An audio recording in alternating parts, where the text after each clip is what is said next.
Have you ever wondered what games you should keep or you should lose? Find out here at Purge Reviews. G.I. Joe, the deck building game, had the unfortunate consequence of being released by the same company at the same time as two other IP-related games, the Power Rangers and the Transformers. So when I first saw it, I thought, well, these are all the same game, just with different IP slapped on, and I was wrong. So today we're going to talk about G.I. Joe, the deck building game. G.I. Joe was a show that I kind of grew up watching as a kid, but I wouldn't say I was truly into it. He-Man was my jam back in the day, but I did enjoy G.I. Joe and spent a considerable amount of time watching it and had the toys and etc. So I've always been perplexed or surprised that more games haven't been built on this IP, and I just kind of assumed there must be a reason for it. You didn't see a lot of video games based on it or not. There was like a really smashing arcade game, but it's not something you see a whole lot. And maybe it's the theme of it, like the devoting kids to watching people shoot each other, etc., and the kind of the army nature of it. Maybe that was a turnoff for some people. But here we are, 2022. We actually get a G.I. Joe game with a legitimate mechanism from a legitimate company, one that I like quite a bit. So what do we get? We get a pretty standard deck building game. You're going to be getting 5 cards in your hand and spinning those cards to recruit more Joes to your side. Thematically, it doesn't make a lot of sense why I'm recruiting Joes. Aren't I Joe? Can I just grab any Joe I want? Whatever. Where the game becomes interesting is the combat aspect of this. There's going to be missions that are coming out. And this is where we're going to make your decisions, because you can't just run into every mission. Every mission is going to require certain skills. Requires is a stretch. You can send anybody into any mission. They just may not be as good at it. So, for example, if it has stealth, it's going to give you bonuses if you send in Joes who are good at stealth. And by bonuses, I mean more dice. And you are going to want to roll dice, because 50% of the dice are miss, 50% are hits, and then one side of it would be a double hit. So it's kind of common to miss. So if you need 4 successes, you want to take as many as you want. But here's the kicker to it. Each Joe can only go on 1 mission per turn. So if you have a really good Joe, you can send him to 1. So do you kind of stretch out your Joes and send to 2 different locations, or perhaps even 3? Or do you put everybody at that 1 that you really want to accomplish? And this is going to be the push and pull. How many dice do I need? Well, you can't just send everybody. There are transports and vehicles that you have to utilize, and each vehicle is going to give you a bonus, but the negative to it is they can only let so many people ride.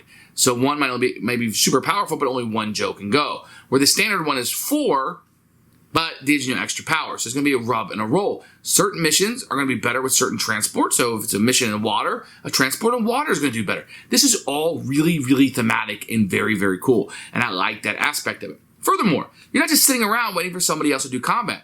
If I'm going on a mission, you can come with me and bring your Joes with us. So there's a lot of like strategizing around the table. Like, who should we bring? Oh, this guy's good. Anybody got anybody that's good at vehicles or stealth? And you're going to be doing all of these aspects to kind of bring everybody together onto a mission, and then you start rolling the dice. So the dice are just an easy way to hit or miss, and some people are going to like the dice rolling and some people aren't, but you're trying to build up your deck and try to do the best that you can. Sometimes the dice are just going to be against you. Sometimes they're just going to be for you. And that's going to make the game harder or easier based on that. But keeping in the deck building spirit of it, which the deck building is something I really do enjoy, I love this combat nature of it. There are bad guys like the Baroness will just pop up, or Cobra Commander, or Destro. You're going to have these complications that will come with the missions, and the mission aspect of this is really good. There are a lot of deck building games come out, and a lot of them that just kind of copy Dominion and what came before them. This is not that. It does borrow heavily from what came before it, but that whole combat and deck or dice mechanism is very cool in the G.I. Joe universe. I like getting certain Joes, bringing them into missions, and not one Joe isn't more powerful than the other. They might just have a different skill set and be better at this than another Joe. And you really need to plan out your deck. What are we going to try to accomplish? What are we trying to get? If you just buy every single card available that you can afford when it comes up, like some deck builders, then your deck is not going to be the way you want it, and there are going to be ways to thin that deck out. And you're going to want to hit this and hit it hard, but the most powerful that you can. What a great concept for a G.I. Joe game. I'm excited about this game. I've been playing it. For something, it triggers something in my head where I just keep wanting to play this game, and I've played it a lot since I got it. I'm excited about the expansions. Renegade has come out and said there will be expansions for this, which it definitely needs. I've already seen every Joe. There are different missions. You're not going to use every mission every game, so that's going to keep it kind of fresh. But I need more Joes. I need more things in my deck in this one to kind of keep things more interesting. But I don't want to lose the balance of the game. The balance is very good. I've enjoyed this game immensely. G.I. Joe deck building game. Even if you deck build it out a little bit, this is one to check out. And from what I'm hearing, haven't played all three, it's going to be the best of the three that's come out by Renegade Studios. Keeper for us. Here's G.I. Joe, the deck building game by Renegade Game Studios. You can see a very striking cover of Cobra and the Joes fighting, etc. You're going to open this up. You're going to get an advertisement, some other Joe products, and a rule book, which we'll take a look at in a few minutes. You're going to get a little spot here that it's cardboard, kind of tells you where the hanger goes. You're going to have a track that these little pieces will moving up and down. You're going to get a reserve, which is good for solo and 2 players. You're going to get cards. These are the characters that you can be. So let's go over those really fast. Snake Eyes, Scarlet, Lady Jane, Flint, Roadblock, and Duke. Then each one's going to have an upgrade, and this will be the starting transport that you can have. Now, I've sleeved all mine. The cards are fairly good quality. I sleeve mine because it's a deck building game, and deck building games, the cards just get used a lot. You're going to get some nice player aids that you'll be able to utilize. You're going to get a piece of cardboard to choose for the solo game. You're going to have these tarot-sized mission cards, each with unique art and information on them. They're very striking, but they're a little bit larger than normal, so those are nice. Then you're going to get any number of cards. Now, you can see mine didn't exactly fit in here, one sleeve. I had to get a little bit creative for it. Each card in the game is going to have different artwork on it. If you like Joe, I didn't notice any repeats whatsoever. You got your Joes, your transports, your gear, your utility. It's all in here. You're going to get some cardboard that you're utilized during the game. Like these little things right here will move up the track as you're going. Very nice. You're going to get a bunch of Joe dice. Routinely, you run out of dice. Not enough dice, but you can just pick your misses and re-roll those. It works fine. These are custom. Some have miss, double hits, and hits on them. Very, very nice. Then any number of cards. You're going to have your bad guys, your good guys, etc. all in here. You can see you have your Cobra battalions that will come up. Very striking artwork, as you'll see throughout. You're going to have your complication cards that will come out. Everything has icons on the side. Very easy to follow. Now, you will also have your Cobra Commander. You're going to have some of the main bad guys. Dr. Mindbender, Destro, Zartan, Storm Shadow, Major Blood, the Baroness, and then some just random Cobra Troopers. Everything is very nice. Didn't have any problems with it. Once again, I sleeved mine just because I prefer to do that with deck builders. It's a deck builder thing to me. Otherwise, it's a very nice set of components. Here's a rule book. It's brand new artwork just for the cover of that. Now the rule book has got a lot of complaints online. I think it's being beat up a little bit more in this show, but I played a lot of games and a lot of deck builders. You got your winning conditions and a basic setup. You just need to follow through. I would have liked some more pictures here. Would have been a lot. And choose your story over here. I got to be honest, I messed some of this up when I was playing through it. I just did.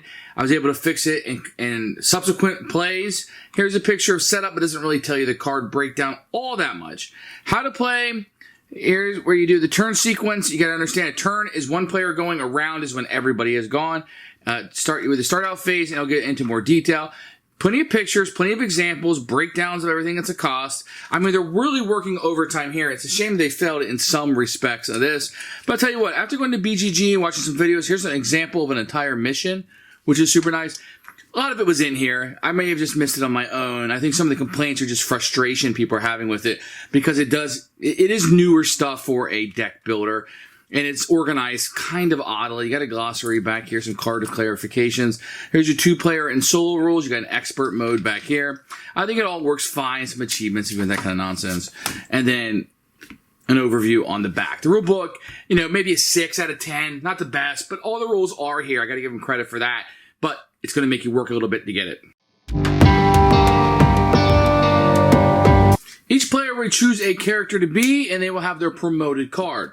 This card right here will go in their deck. This will be set aside as you can be promoted to it afterwards. Then there will be a hanger, which all players can use. You just kind of put your starter Jeep in there, and everybody can utilize this on their turn. Each player will have 6 Joes, which are GIs, just generic GI Joes they'll put in there. They're going to have a second effort, a calm, and a diffuse. With their starter card, we'll make 10 cards. You'll take all of these cards, you'll shuffle them up, and you'll draw 5 from the deck to be your starting hand. Now, they recommend, on this game, because it's fully cooperative, you can put all of your cards face up, but that will be your starting hand. Whatever's left over is your deck. Now, this game is fairly easy. A quick overview is when you play a turn, you're going to spin these cards. These cards will go in your discard pile. If you purchase a new card, it will go on top of your deck, not in your discard pile. Then you'll draw 5 cards, and that will be your new hand for the next turn. So that's a quick overview. We're going to jump into more details now. During game setup, you're going to have a number of missions. You're going to look on the back here. You'll see mission 1 or perhaps mission 2. You would choose one of those missions, and you would just use the cards just for that mission, putting the rest back in the box. Then you're going to choose 3 missions from mission 1, which are Act 1, which you'll see on the bottom here. And you'll shuffle those up. You'll take 3 from number 2 and 3 from number 3. After each mission, you're going to take one of these yellow borders, and that'll be the finale. So let me go over that. So what you're going to have here is 3 random Act 1 missions. Then you're going to put the finale on top. Then you're going to take 3 mission 2s, just like that, and you will put the mission 2 finale with the yellow bar on top. Then you'll take the 3 mission 3s, and then you'll put the finale on top. Whatever cards are left over, go back in the box. Then you will flip this deck over, showcasing the first mission on top, which you will always be able to see and to have access to. What this is going to tell you right here is a little bit of story at top. It'll tell you how many complication cards come out. So you're going to have these complication cards, which we'll talk about in a moment. It'll tell you a little power. At the end of each player's turn, they gain a Cobra Trooper. This is how many successes you have to have. What happens if you success? What happens if you fail the missions? You only get one shot at it. And then which ones are going to have benefits here, which I'll get into in a few minutes. And that, when you get all the way through this mission deck, if you go to the final one and you win the game. It's the only way to win is to get through this mission deck and win the final mission. You can lose every other mission in the game as long as you win the final one. At the same time, you're going to have a tracker here. And after each round, that means everybody's gone once, this tracker will move up. This will be signified by the +1 here. And every time the round goes, it will move up. When it reaches into the yellow, you'll see here, it gives you another signal. That means a Cobra will come out. And if you get all the way up here, you can see a CB, a Cobra Battalion will come out. Plus will move up. Plus you will get this.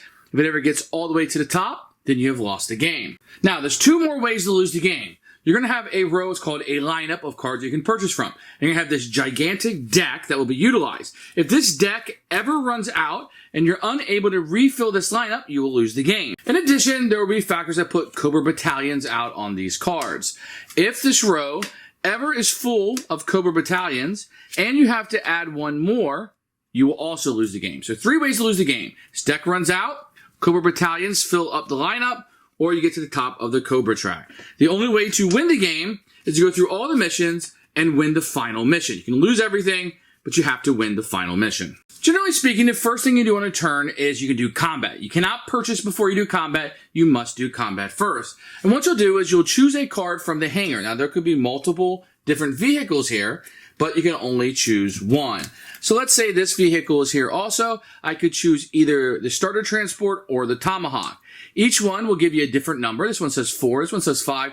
That's how many Joes can go, combined from all of the players. So if I were to send a Joe, say I was going to pick the Tomahawk, and I was going to send this Joe, another player may take another Joe there, and that will include them. And another player may take another Joe. We can take up to a total of 5. Now, as you see here, these are going to have different benefits. So this one has a playing signal. This one does not. This one is just a generic one that comes with the game. So all it gives me +2 to explosives and +3 tracker if the mission requires a plane. So if you look at this mission, it requires a tank. When I say require, it just means you get a bonus for it, but any transport could go. For example, I could take this Tomahawk and go to this mission, even though they don't match. Anything can go, but if this had a plane on it, I would get a bonus. So let me give you one example of this. This has a plane. This also has a plane, which means they match. So now I'm going to get this bonus of +3 tracker. If you look down here on the cards, each one's going to give you a bonus. It's explosives or vehicles, martial arts or marksman, explosives or tracker, etc., etc. Some of the cards, like this mission card, may say stealth and tracker, so you don't have to pick one. You could pick either one. All of the missions work exactly the same. Let's say I'm going to this fight right here. I need 3 successes, and I can use stealth or recon. So this guy has recon, so that was a good choice of me. He's going to get 3 dice. This guy's going to get 2 dice on a vehicle, But this card does not give a bonus for vehicles, so he's going to get 1 die. No matter what Joe you send, you always get 1 die for a wild. This guy gets 2 dice for a recon. Recon is one of the ones that are listed here. So then I would take my dice. I would get +2 to explosives, but we don't need explosives this one. So I would roll all of these dice, or we can each roll them individually, and you count up how many hits you got. These circles are all misses, and these are double hits. So I got 4 hits, which is 3 or higher, so we were able to defeat this card. This card would come out and be defeated, and these Joes would get all in their respective discard piles, and the person's turn would put the vehicle in their discard pile. This does not return to the hanger until it gets drawn from their draw pile after being in their discard pile. All of the missions are going to work the same way. It doesn't matter if you're using one of these missions. The only difference here is these are going to have these numbers here, which means complication cards are going to come out. You're going to have this complication deck that you will set up at the beginning of the game, and there's different ones for Act 1, 2, or 3. In this case, it says 2 of these will come out. So before we roll the dice, we would take care of these complications. So this one will re-roll 1 hit. And this one's a precision strike, which means it would just go and attach to somebody, and it's something they have to take care of later. It's another side mission that only they can take care of. So that's how complications are going to work. After we go to combat, we can spend all the Joes that we've played this turn. Yes, even the ones that went on missions. And you would count up the number of stars. 1, 2, 3, 4, 5, 6, 7. It means I have 7 stars to buy as many of these cards as I want. So I could buy this one, it would cost me 3. I could buy this one, it would cost me 7. Whenever you buy a card, it goes on top of your draw deck to ensure you will draw it next time. And these will all have upgrades. The only ones that act a little bit different are the vehicles, which will immediately go into the hangar, and they're ready to be sent out onto a mission on the next player's turn. So those work a little bit different. And that's kind of how you play a turn. You will go on combat, then you can buy cards, discard all your cards, and draw a new set of 5 from your deck, which will include any cards that you purchase because they go on top of your deck. At the end of the round, after everybody's had a turn, this will usually move up or something else may happen. And what you're trying to do is accomplish the missions as you go through the game. Seems a little complicated, but it's not too hard once you get the hang of it. And that's how you play G.I. Joe, the deck building game. Who should buy this game? If you like deck building, if you want something with a little twist on the deck building, and you're a G.I. Joe fan. If you know somebody who's a G.I. Joe fan, this is going to be an insta buy. Even if you don't, if you're looking for a deck builder where everybody at the table is kind of working together, it's got some dice rolling, which keeps it easy for the family. There are not a lot of rules in here to trip you up, although it's a little more complicated than just your common deck builder because you have the dice and the combat thing, but it's a breeze. I wish the rulebook was a little bit better. It's not terrible, but it's not the greatest, but you will be able to learn the game from it and be moving along. This is what I highly recommend, even for a non-gamer that likes G.I. Joe. This is going to be right up their alley. Keeper for us. We liked it quite a bit.